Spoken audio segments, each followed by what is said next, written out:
Hello, everybody. Welcome to the Plain Mundane Show. Today, I'm going to read an article that's in the Enki Satya website. It's called The People of Anu, A History of Sumerian Origin. This thing is very long. If I read it out loud, it would take about 45 minutes. So I'm going to jump down to the conclusion summary first and read that to you. And then I'm going to go back to the top and then skim over the important points. And I hope you go on your own and read this and also the references that go along with it. There are books and authors and university professors mentioned. Okay, the conclusion.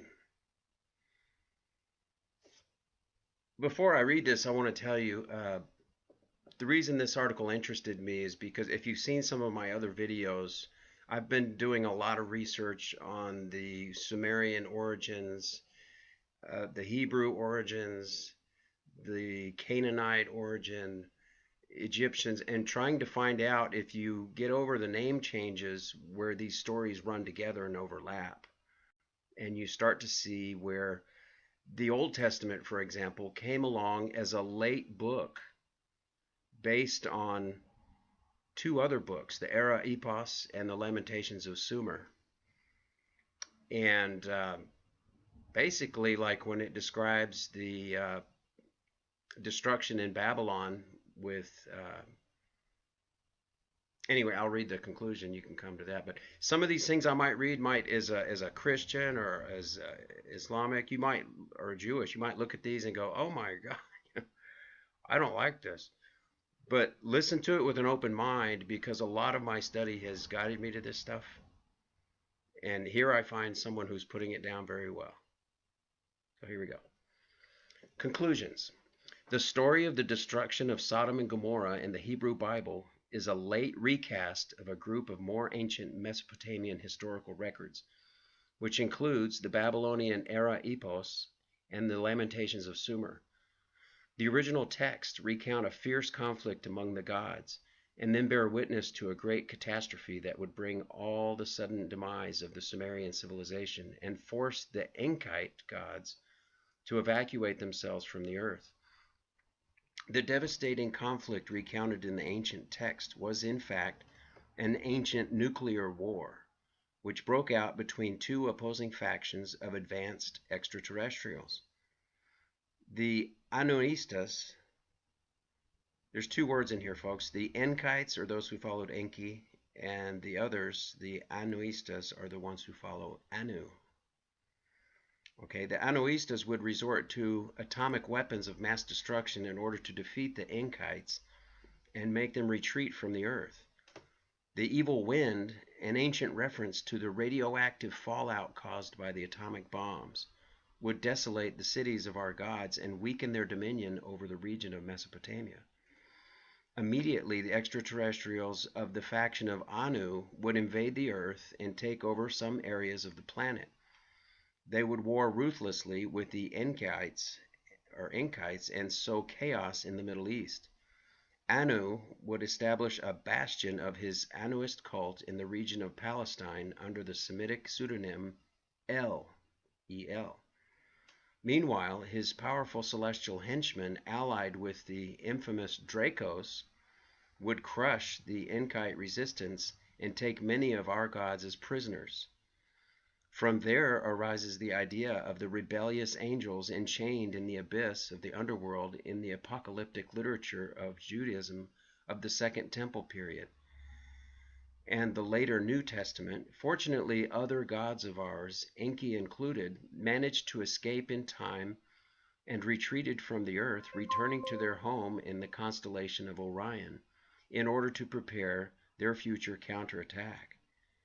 The story of Abraham in Genesis is nothing more than a late pseudo-historical tale whose purpose has been the justification of the Jews as the chosen people of quote-unquote God. Abraham is a fictitious archetypal character, and the account of his election is an allegory which conceals a very sinister real event. In reality, Yahweh, Anu, didn't choose any Abraham. He created a new hybrid race in Palestine via genetic engineering on the basis of his own genetic material and that of the Dracos so that they would be his chosen people. He entrusted to his people a special mission: the systematic destruction of all the Enkite Gentile civilizations and the domination on the world, equals Zionism. From this new Anuist race would appear the enigmatic Hyksos around 1800 BC, and they would attempt to wreak ruin upon the Enkite kingdom of Egypt. The Anuist pharaoh Akhenaten would come into the scene and try to corrupt the ancestral Egyptian religion in order to replace it with the trash of Anu. Egypt would remain strong. I'm going to interject here, folks. Akhenaten, also in some of my research, is Moses and also Melchizedek, which would all be attributed to monotheism, Zionism, and Hebrew. This cult of Anu. Later, at the beginning of the first millennium BCE, the same Anuist lineage would organize itself again and form the Hebrew people, the self-proclaimed chosen people. And the Hebrews would wage war with all the neighboring polytheistic nations. In the 1st century CE, the elite of the people of Anu would devise the most intricate plot in history. They would create 2 more religions based on their monotheistic Judaism, 2 Jewish cults, very poisonous and self-destructive, in order to sell it to the Gentiles in Europe and the Middle East. It would be the Jewish Trojan horse. Okay, I already have made a video on this earlier this year, folks. I found this in my own research, and I've said it for a couple of years now. I think Islam and Christianity are nothing more than modern versions of Kabbalistic Judaism, Zionism. Okay, Jewish Christianity would be established in Europe, and Jewish Islam would take over the minds of the Arab people. Then the Zionist Jews, the ultimate puppeteers, would infiltrate the Christianized foreign societies and in the end expand their dominion over the Gentile peoples. In recent times, the same people would take over many of the governments of the world, and with the help of their evil god Anu, Yahweh, and establish their new world order. Now, the followers of Anu are the most powerful, almost have a monopoly on the world's political power, and manage much of the wealth. Now, the Anuist Zionists are enjoying the promise which their demonic god Anu, Yahweh, made to the archetypal Jewish father Abraham and to the prophets of the Bible. He is handing over to them power over all the nations and making them the masters of the whole world. In the end, the Judeo-Christian Bible is, in reality, a covert outline for millennial Zionism. Jewish Zionism is sponsored by Anu, Yahweh, the enslaver of mankind and the cosmic enemy of Enki. Now, references here, we've got Zechariah Sitchin, the website loveenki.com, M. Grant, J. Romer, S.M. Olyan, M.S. Smith, The History of God, J.N. Tubb, M.S. Smith, Love Enki website again, and C. Myers, Exodus from Cambridge. Now let's go to the top of this article and talk about nuclear war, ancient nuclear war. On the 16th day of July 1945, the first testing of a nuclear weapon was carried out in the southern zone of the United States. The Trinity test, nickname given to the atomic device, took place in a remote part of Alamogordo in the middle of the desert, Jornada del Muerto in the state of New Mexico, the Journey of the Dead. The device exploded in the desert with an energy equivalent to 19 kilotons and left a crater in the bed of the desert with a depth of 3 meters and a width of 330 meters. The explosive force of the bomb sent a powerful shock wave which could be felt even at a distance of more than 150 kilometers away. The shining flashes emitted from the blast illuminated the landscape, and the mushroom cloud reached some 12 kilometers. In that historic moment, the ominous atomic era had begun. However, the Trinity test would pale in comparison to the blood-curdling horror which was to follow only a month later, in the month of August of the same year. Two bombs of the same kind, baptized Little Boy and Fat Man by the United States Army, were detonated over the Japanese cities of Hiroshima and Nagasaki. The atomic explosions that they produced reached 16 and 25 kilotons respectively. The force of the blast razed the cities. The consuming fire scorched the earth. The sound of the impact made the landscape tremble, and the radioactive fallout would claim the lives of tens of thousands of people, and many more would fall victim to illnesses attributed to radiation poisoning. In those fateful days, the world experienced the horrors of nuclear war for the first time. Since then, the nations of the earth entered in a state of paranoia, and the whole world felt that the feared doomsday was drawing near. The threat of nuclear war had already become a reality. The 20th century was a bloody and warlike epoch, a true stain in the history of modern mankind. And now in the 21st century, the threat of atomic destruction is still very much alive. Many men, alarmed by the growing tendency toward nuclear armament, predict a gloomy future for humanity and fear an imminent apocalyptic scenario protagonized by atomic weapons of mass destructions. Okay, let me skip down here to the Bible. The doomsday of the third millennium consisted in a terrifying atomic military showdown which would devastate the kingdoms of Mesopotamia and the Middle East. Such event has been forgotten by modern historians, but it was documented in the historical records of the time. The most famous of them is the book of Genesis of the Hebrew Bible, in which the event appears as the well-known account of Sodom and Gomorrah. However, very few people know that in reality the aforementioned biblical story is based on a much more ancient Mesopotamian history. The destruction of the cities by supernatural means was recorded in a Sumerio-Akkadian text called the Erra Epos, and in a group of Sumerian registers known as the Lamentations of Sumer, more than a millennium before the composition of the Hebrew Bible. Similar to the biblical account, those Mesopotamian texts recount how a handful of cities in the Middle East was annihilated by the mysterious weapons of the gods, and many more places were desolated by the deadly pollution that they produced.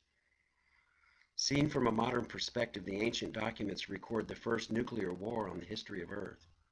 The Hebrew account of Sodom and Gomorrah and the Mesopotamian paleo-apocalyptic texts on which the Bible event is based bear witness to a nuclear conflict between different factions of alien beings wherein weapons of mass destructions of an extraterrestrial origin were unleashed. At the end of the third millennium, the Enkite gods, headed by Marduk, found themselves in a face-off with the Anuist gods in a violent rivalry for supremacy in the region of Mesopotamia. Unable to break the deadlock in the struggle, the crazed Anuist gods decided to resort to atomic weapons for the advancement of their military campaign. In the end, those ruthless evildoers would end up razing to the ground, razing is R-A-Z-I-N-G, a group of Enkite cities in the lands of the Middle East with 7 immense weapons, and the consequential radioactive fallout would bring about the sudden and mysterious demise of the last kingdom of the Sumerian civilization around the year 2000 BCE. The ancient nuclear war according to ancient records. The most well-known record of the ancient nuclear war is undoubtedly the story of the destruction of Sodom and Gomorrah in the biblical Genesis. According to the Hebrew account, the so-called God of justice, Yahweh, sees that the sins and abominations of the inhabitants of the cities of Sodom and Gomorrah have already reached an extreme, and so he decides to destroy them. The nature of their crimes is not detailed explicitly, but it is implied that the people of Sodom and Gomorrah had already reached a state of total depravity. This can be inferred by the episode just before the destruction in which the supposed patriarch Abraham begs his God to have mercy and not destroy the cities for the love of the righteous, and then receives the answer that there are not even 10 righteous men in Sodom and Gomorrah. We already know that only a handful of people can be considered righteous or holy before the so-called moral standard of that heartless tyrant. Supposedly, Yahweh sends two heavenly beings or angels so that they guide Abraham and provide the family of Lot, the nephew of Abraham and a member of the chosen people of Yahweh, before the divine destruction begins. The evil Yahweh and his servant Abraham enter in conspiracy, and Yahweh promises him that he will make him the father of a great lineage and of a grand and powerful nation. After his intimate talk with his God, Abraham and the two angels arrive at Sodom and pull Lot and his family out of the city seemingly in a supernatural way. Then, by the so-called great mercy of Yahweh, the destruction of the supposedly degenerate cities is postponed to the next day, and the servants of Yahweh flee to the city of Zoar in the distance. Tomorrow arrives, and the sun rises over the earth. The hour of the great judgment by fire draws near. Yahweh, the so-called great judge of justice, rises against the cities of Sodom and Gomorrah, making fire and brimstone come down from above. The cities are utterly destroyed, along with all their unfortunate residents. The plains are burned and the earth is scorched. The cities are wiped off the map in an instant. Meanwhile, in the distance, the wife of Lot turns around and looks back. The poor woman is consumed by the substance emitted from the blast and is transformed into a statue of salt, or a pillar of salt, as I remember it. When Abraham looks back at the cities, he sees that a column of smoke is rising from the earth like the smoke of an oven. I've seen a little mushroom cloud come out of my oven before. The destruction of the cities is so great that the daughters of Lot believe that the whole human civilization has been destroyed, and they themselves are the only females left on earth. Without a shadow of a doubt, the razing of Sodom and Gomorrah in the biblical account bears a striking resemblance with a series of nuclear strikes. First, we see that the cities are scorched by a consuming explosion whose blast resembles sulfur. Second, we read that the people who were in the vicinity of the blast, such as the wife of Lot, are vitrified or vaporized by the deadly aerial contamination of the explosions. And third, the column of smoke which Abraham witnesses after the explosions is very akin to the mushroom cloud of an atomic bomb. However, Mesopotamian texts such as the Erra Epos and the Lamentations of Sumer, both much more ancient than the account of Sodom and Gomorrah by centuries, recount the event in much more detail. In the Sumero-Akkadian version, there is no room for doubt that what happened was a nuclear strike of extraterrestrial origin. In the Erra Epos, a Babylonian text from the beginning of the first millennium, which recounts an even older Sumerian story, we encounter a fierce conflict between the Enkite gods of the lineage of Marduk and the warlike and ruthless gods of the council of Anu, being Yahweh. According to the interpretation of Zechariah Sitchin, this divine showdown would take place around the year 2024 BC. The outcome of the story is very apocalyptic and is very similar to the event which occurred in the account of Sodom and Gomorrah. In the end, the enemies of Marduk seek to deprive him of his beloved territories and decide to raze certain Mardukite cities in the Middle East with forbidden weapons known as the Sibiti, or the Seven Terrific. According to the author, the Sibiti symbolize 7 devastating nuclear devices. The 7 were called the Unrivaled, the Burning Flame, that which consumes with fear, the Mountain Melter, the Wind that finds the ends of the earth, the Unforgiving above or below, and the Vaporizer of the living, respectively. Those weapons of mass destruction would soon be unleashed against the cities of Marduk in the great ancient nuclear war of Mesopotamia, or the final doomsday. The Lamentations of Sumer, a group of very ancient historical texts which recount the pitiful and heartbreaking desolation of the cities of the Mesopotamian lands, around the year 2000 BC, describe the effects of the destruction in even more detail than the equivalent biblical account. First, the Lamentations make it clear that the destruction was not by any natural calamity, but rather a great storm decreed by Anu. Second, the text detail that the great storm of Anu was the result of an enormous explosion described as the malefic blast that was the forerunner of a malignant storm. Third, the cruel punishment that Anu decreed is described as a razing storm, joined by a scorching heat. Here we will see that the storm of Anu doesn't refer to a meteorological tempest, but rather to a column of fire that scorches everything that it touches. Fourth, The same scary phenomenon not only burned the earth, but also deprived the earth of the shining sun of the day, and it made the stars of the night invisible. The smoke of the storm of fire reached up to the sky and blocked out the solar light completely, something that wouldn't happen with a normal storm.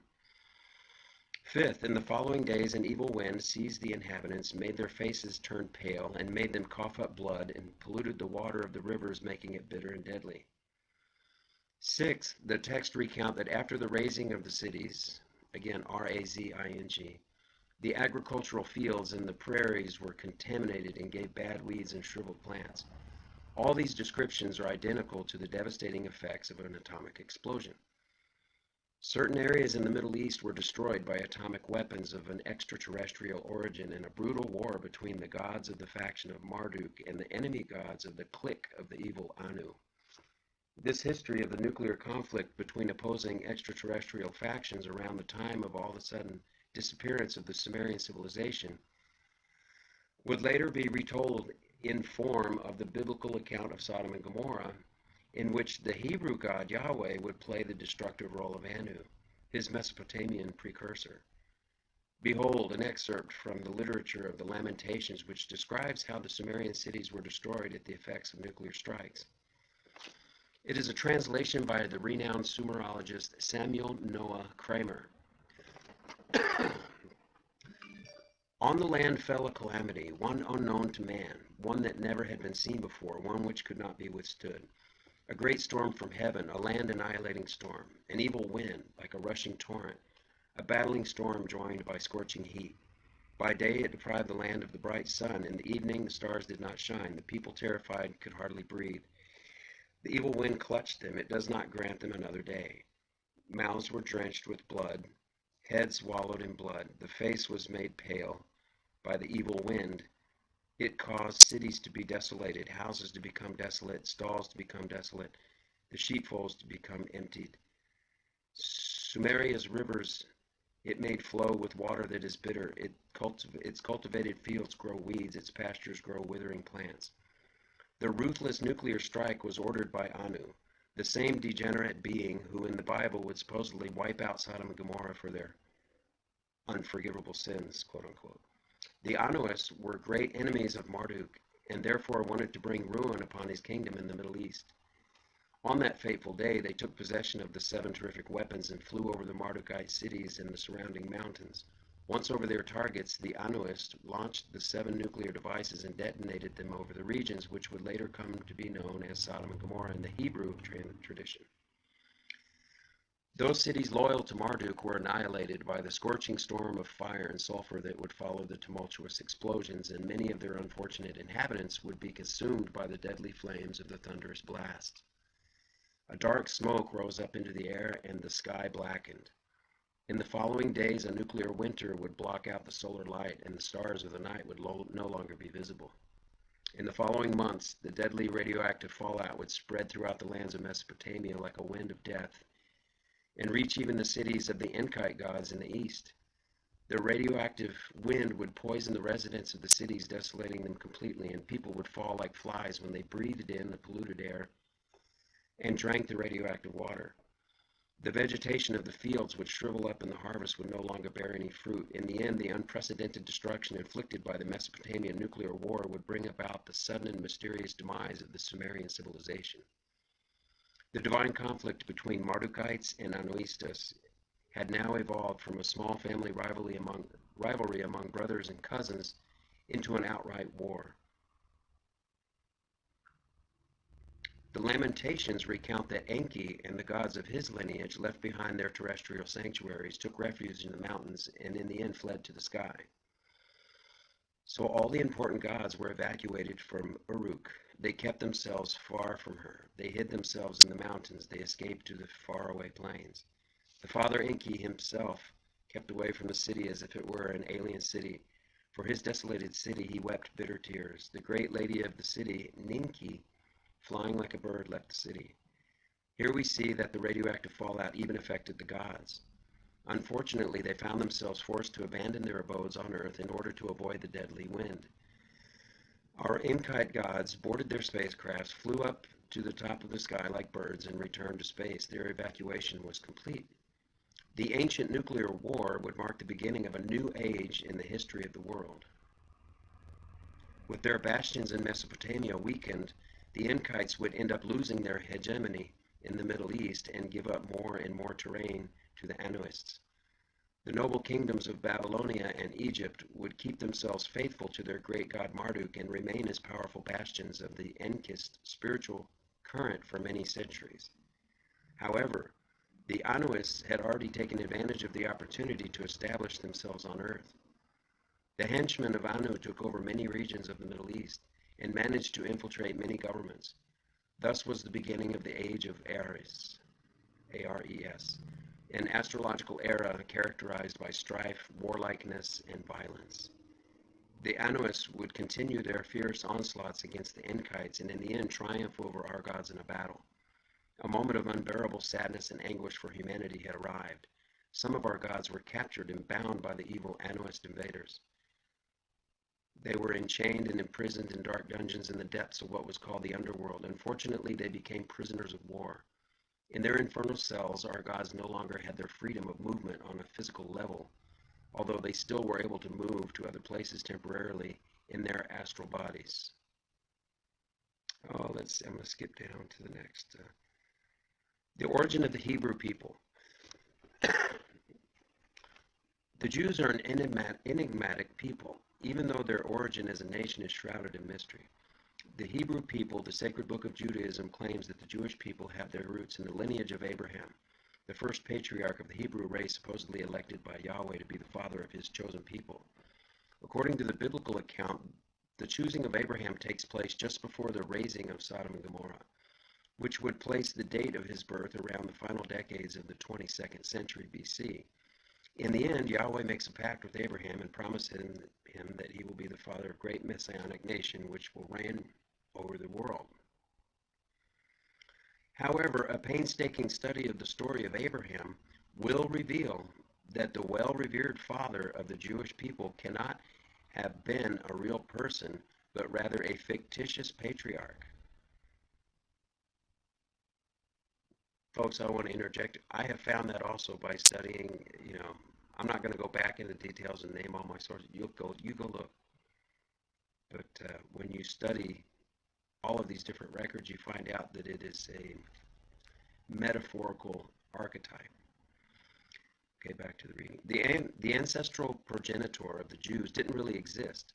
The biblical Abraham is nothing more than a Jewish archetype that the Hebrew priesthood invented in the first millennium with the purpose of fabricating an ancestral history for the people of Judaism. The history of the Jewish people told in the Bible is nothing more than an intricate hoax whose goal is the justification of their new chosen people theology. Nothing of their history is true, and the history of their origin even less. How can we know that the biblical patriarch Abraham was never a historical person, but in fact an archetype invented at a later date? The answer is simple for anyone who has a sound understanding of ancient history. First, researchers of modern biblical scholarship have reached the conclusion that the book of Genesis is chock full of anachronisms. An anachronism is a historical error that consists in the presentation of something as belonging to a time to which it doesn't really match. What is most odd about the book of Genesis is the absence of any accurate reference to what was happening historically in the Middle East throughout the second millennium. The truth is that many historical topographical references in the Bible are much more appropriate for the middle of the first millennium, something which is indicative of a later redaction date and proves that the so-called very ancient history of the Jewish people is, in fact, nothing more than a late invention of the first millennium. For example, the biblical narrator in Genesis claims that Abraham was from the city of Ur of the Chaldees. However, the term Ur of the Chaldees was appropriate only from the 7th century BC onwards, given that the Chaldees emerged in the region of Ur only in the middle of the first millennium. In the time in which Abraham was supposed to have lived, Ur was a region inhabited by the Sumerians. Second, many modern historians have noted that there doesn't exist any records from extra-biblical sources which corroborate the supposed deeds of the Israelite people in the surrounding nations such as Egypt. This suggests that the stories of the great Hebrew patriarchs recounted in the Bible are by no means factual, but in fact late inventions of the Jewish priesthood, whose objective was to falsify Jewish history with greater antiquity. It turns out that the story of Abraham as presented in the Bible was false. The biblical Abraham is nothing more than a fictitious Jewish archetype, and the story of the choosing of Abraham was in reality an attempt to offer an explanation for the origin of the so-called chosen people by the Hebrew priesthood. If the story of Abraham as the great ancestral father of the Jewish people is completely fictitious, then from where did that mysterious people appear and how? I want to add in there, folks, that the three main religions of the world today in population are Judaism, Christianity, and Islam. And they all three are Abrahamic in origin. So it's clear to see that they are all Judaistic. The story of the choosing of Abraham in the Bible is in reality a fictitious fable which covers up a very sinister real event. In other words, one could say that the story of the choosing of Abraham is an allegorical account that conceals the shocking truth about the authentic origin of the Jewish people. Sometimes the truth is much more fantastic than even fiction. The Jews, that mysterious race which infiltrated so many foreign countries and was behind the three great monotheistic religions and many worldwide movements, are the people of Anu. They are the chosen people of their sectarian God, yet they are not the chosen people of the God of mankind. The Jews were chosen to, rather engendered by Anu, in order that they take on a mission of world domination.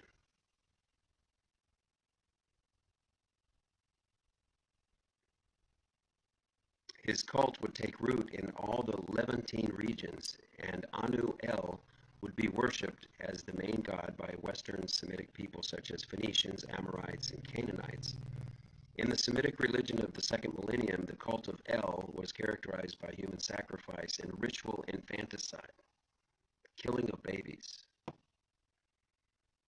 that sound familiar today, folks? The same bloodthirsty and ruthless god would later be known to the Greeks as Kronos. The same Kronos was also known as Saturn in the Latin-speaking world. The perverse and gruesome Saturnic cult of Anu El had already become established in the various Semitic regions along the Levantine coast. Meanwhile, the evil Anu El would form his chosen people in their first stage among the Western Semitic peoples. The first Proto-Hebrews would be born among the ancient Canaanite people. They would resemble their Levantine Semitic neighbors, but their DNA would be modified by the Anuists, and they would turn out very different from the other races of mankind. Therefore, Jews would not turn out with many of the perverse traits of their creator.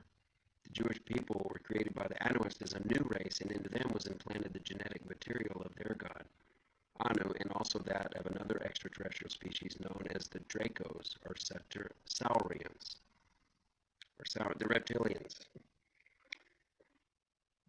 Therefore, they have a hatred from the Gentile peoples or non-Jews, racial collectivism, cunningness, deception, a superiority complex, persecutory delirium, amoralism, depravity, a victim complex, hypocrisy, materialism, greed, warmongering, bloodlust, and an insatiable thirst for domination. I might add in there, folks, some of my other videos and more of my study. Today, they have infiltrated everything in the world, from religions to secret societies and governments and banks, Boy Scouts, entertainment. It goes on and on and on. So today, you can look at the Vatican, and some people can blame it on Illuminati or Club of Rome or royal families or Jesuits or IHS or Mafia or the Priority of Zion, or you can name probably there's hundreds of clubs, groups, brotherhoods, but they're all from the same Anu origin. They're all the same thing. That's who's in control. They've infiltrated, and they go by different names, different uniforms, different hats, but their tokens and handshakes and signs and secrets are just about the same. Today it seems that the head person is the Pope, the Jesuit Pope. But there is a black nobility, and there's also the red dragons. I think there are two factions. Chinese have their faction. It doesn't mean that the whole pyramid is all in consensus with each other. Okay, back to the reading.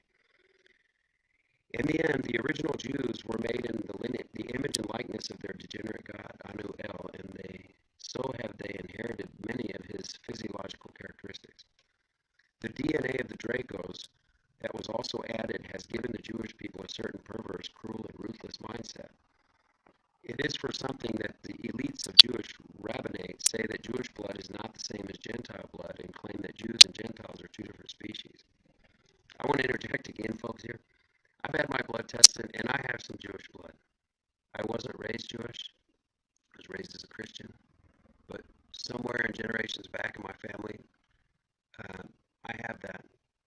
And I think a lot of people do. Most of the people of the world have some Jewish blood of some percentage. You know, if you do those DNA swabs in your cheek. Okay, back to the reading. The Jews are genetically programmed to serve Anu and uphold the cause of their race in an ultra-collectivist fashion. Right from the start of their history, the people of Anu have been experts in the infiltration of foreign governments, sabotage, and conspiracy. The elites of society have always operated through covert and conspiratory Jewish brotherhoods.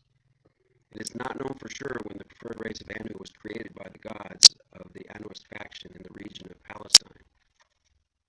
One can infer such an event took place at the time between 2000 and 1800 BC.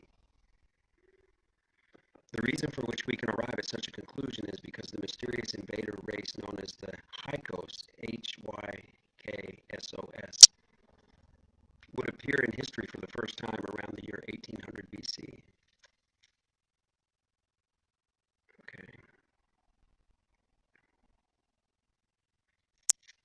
Akhenaten, and I've said this, he was a hybrid. He had a cone head. Akhenaten was a Draco-human hybrid, a true reptilian hired by Anu. During his reign, Akhenaten would become ever more fanatical. He proclaimed that Aton, the monotheistic god, was not only the supreme god, but also the only god, and he declared himself the only mediator between the people and the one true God. Then Akhenaten ordered the vandalism of the temples of Amun-Ra and forbade images of the tradition of the Egyptian deities and to blot out all references to plurality of gods in the inscriptions of his time. And I'll tell you, folks, I think he's Moses. That's where the story of Moses came. He's got the same story as Moses. He was found in a basket on the river. He was raised in the house of the Pharaoh. He left Cairo, went out into the desert, crossed the Nile. Today, what is Luxor? Or no, it's not even that. He had his own city, but he went out into the desert. But there were no Jews in the desert for 40 years either. Nobody can find a trace of anybody ever out there. Back to the reading. The deeds of Akhenaten are assigned by Anu and are precursory of what would happen later in Palestine under the Hebrew priesthood. Akhenaten was an Anuist deceiver of the draconian blood who tried to corrupt the spiritual current of the greatest Enkiist bastion of Egypt. Fortunately, his so-called monotheistic reforms would barely last for 20 years, and the cult of Amun-Ra would be restored by Tutankhamun, his son, in Thebes. King Tut was Akhenaten's son, did you know that? Killed as a teenager. I've seen his tomb and all of his sarcophagi in the Antiquities Museum in Cairo. Oh, let's see, I saw the word Pentateuch. Like many of the accounts of the Pentateuch, the story of the Exodus is jam-packed with anachronisms, and all the archaeologist evidence with regards to the topic has turned out negative in spite of more than a century of archaeological and Egyptological research. The story of the supposed Exodus out of Egypt is pure fiction. Do the research, folks. Egyptologists and archaeologists cannot find the Exodus. It's absolutely true. It's pure fiction.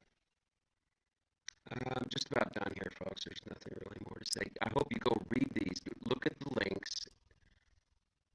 Oh, let's read about Paul of Tarsus.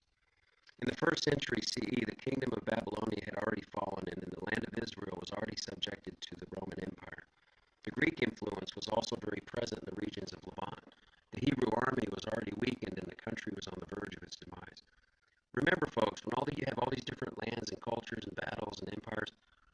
at the top elite secret society levels, it's all planned. This has been going on for thousands and thousands of years. If you just found out about the Illuminati and different names today in shadow government, this goes all the way back to Babylon. And all of these countries were led by the infiltrated leaders of elite cults. Okay, already accustomed to infiltrating foreign nations and parasiting them from the inside, the elite of the people of Anu would devise an enormous sinister plot in order to take over the great Gentile nations.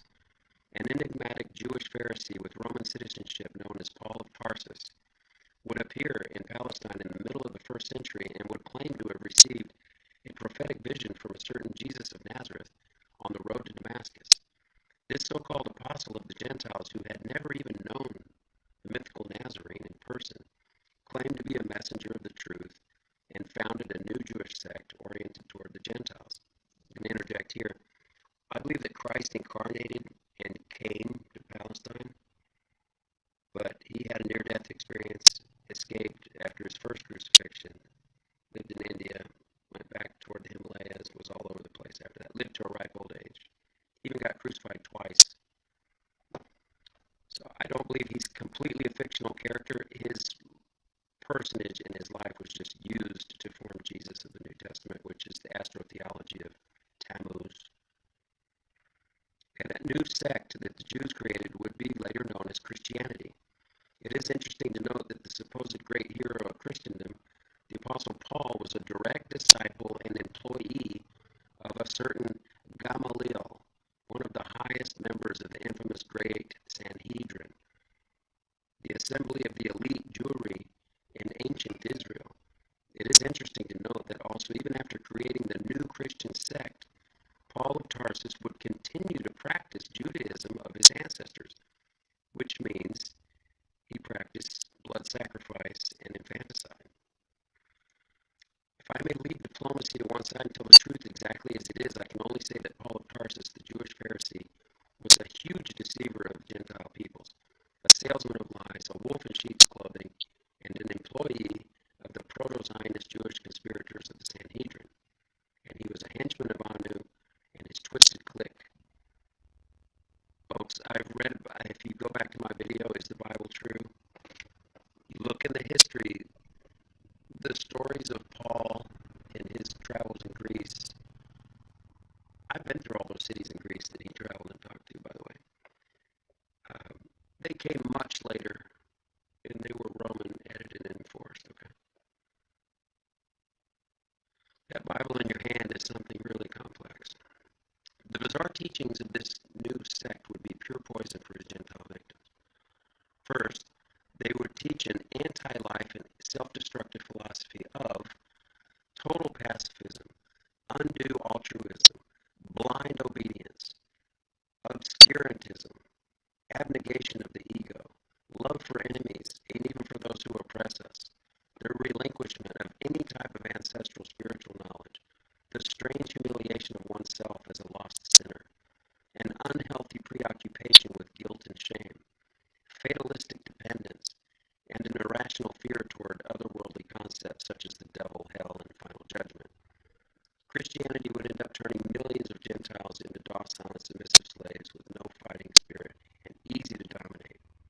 Second, the expansion of the Judeo-Christian monotheistic theology would export the cult of Yahweh, El, Anu, Kronos, Saturn, to all the European nations, and therefore a countless number of Gentiles would fall under the dominion of the God of the Jews.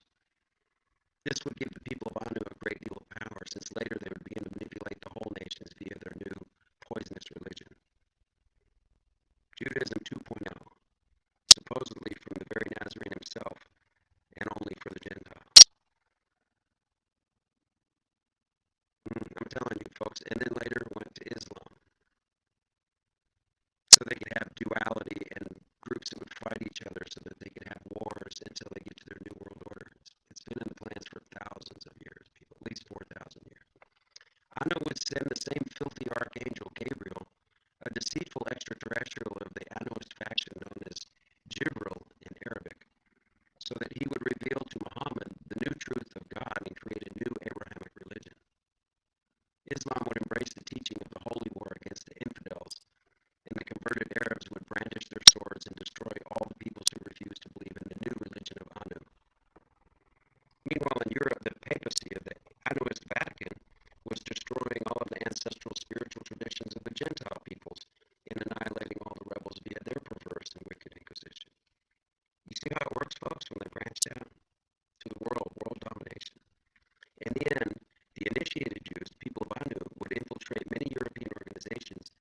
feigning their conversion to Catholicism.